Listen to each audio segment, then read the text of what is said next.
Hi everyone, I'm Dr. Philip Moulton and welcome to Risk, Resilience and Strategy. This is day two of the RIMS RISKWORLD 2025 in Chicago. Yesterday I focused on attending as many sessions on artificial intelligence, which is one of the most urgent and fast evolving topics of our space right now. When it comes to AI, we're clearly not just talking about hypothetical anymore. We're talking about how real companies across industries are really scrambling to embed oversight, accountability, and resilience into how they deploy AI. So in this video, I'll share with you some key takeaways from our 4 sessions I attended yesterday, highlight some practical advice you can act on, and explain why this is a defining moment for enterprise risk leaders. And I'll be doing this again later, either today or tomorrow, in doing an update to this video. I also plan to do a consolidation video combining both days 1 and 2. So the first one they talked about was the governance gap. Let's start with that.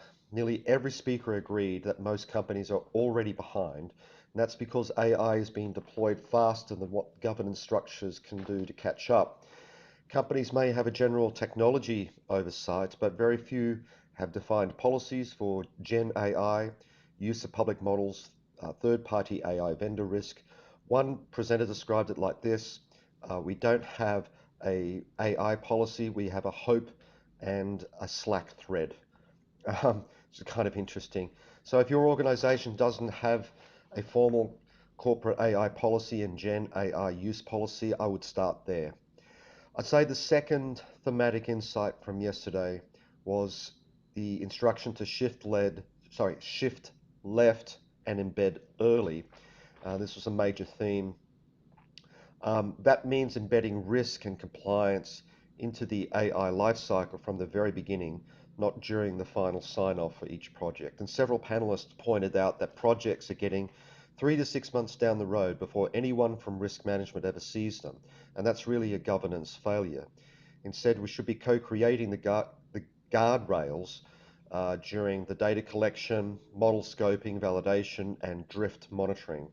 We heard about common control frameworks that help teams design for fairness, accuracy, and transparency from day one. But this is an area that seems to be, a real major gap. Another thematic, I guess a third thematic insight I picked up yesterday is that silos kill scale. If there's one phrase that stuck with me from Hartford's Andrew Sikowski, it was this: silos kill scale. And he made the case that when AI projects are launched in isolation, teams often build the same tool 3 different times, and none of them are production ready. Instead, they're urging companies to build AI communities of practice co-led by business and IT. So I think about that and I'm thinking risk leaders should really be at the table, not as gatekeepers, but as design partners. We need to help teams ask, what's the business problem and what's the risk if this fails in production? Another panelist, Christine Kaufman from USAA, and many of you know Christine from her heavy engagement in RIMS and in her volunteer efforts, pointed out that there is an opportunity to position us as a risk profession to build process so that younger developers can follow and learn good habits in their formative years in building AI solutions. And I thought that was a fantastic idea, so that we're not talking about risk governance and AI governance. We're actually saying, hey, let's build a proper process to develop AI tools together. I'd say the fourth thematic insight I got from yesterday is risk as strategy. And this was one of the most exciting undercurrents I heard, especially from a couple of panelists towards the end of the day. They weren't talking about risk as an afterthought. They were treating it as a core component of business planning. In fact, one speaker said, the winners in AI won't be the best technologists, they'll be the best collaborators. And if you're a risk professional, that's your lane, understanding both the strategic intent and operational risk, and helping leadership quantify and control that exposure, and structuring conversations around impact, not just likelihood, and also helping the organization maximize its chance of success, which is something many risk thought leaders are emphasizing. The fifth one that I picked up is that regulations are catching up. Several sessions dove into regulatory developments. My observation is that Europe seems to be ahead, and of course the US is just, it's a patchwork of laws across different states and at the federal level. But they all seem to be moving in the same direction about the concern about two things: the ethical use of AI and privacy of data. Regulators will not accept a so-called black box, which is another challenge for the risk profession. As I think about things like model validation, which has been in banking and financial services for a good 15 years, post the global meltdown in 2007, 2008. So model validation has been in effect in the banking industry for nearly 15 years at this point. So financial service developers and risk departments understand the model validation process in a lot of detail, but outside that industry, uh, understanding what is involved in model validation gets very, very thin. In short, governance expectations are rising, boards want evidence, regulators want traceability, and investors are starting to ask, can your AI program stand up to scrutiny and pass the mark? I want to talk more about that in the consolidation video because I think that's an area that we could do a lot of work in. The final insight from the main hall in a separate session with very poor sound quality but really good substance, we explored how AI is being used tactically by risk managers. And Marsh demonstrated, they indicated a supply chain risk tool that visualizes trade data and delivery maps. From what I could hear, as I said, the sound wasn't very good. And they've helped clients identify tariffs exposure and even some innovative risks, such as identifying vendors who may have exposure or be using forced labor, which is a huge issue, huge global regulatory issue. This is really AI helping us see risk in real time, so I thought that was really interesting. Um, the key message from that session: use AI as an advisor, helping to parameterize decisions and validate assumptions. I'd say, the general advice is don't wait for perfect.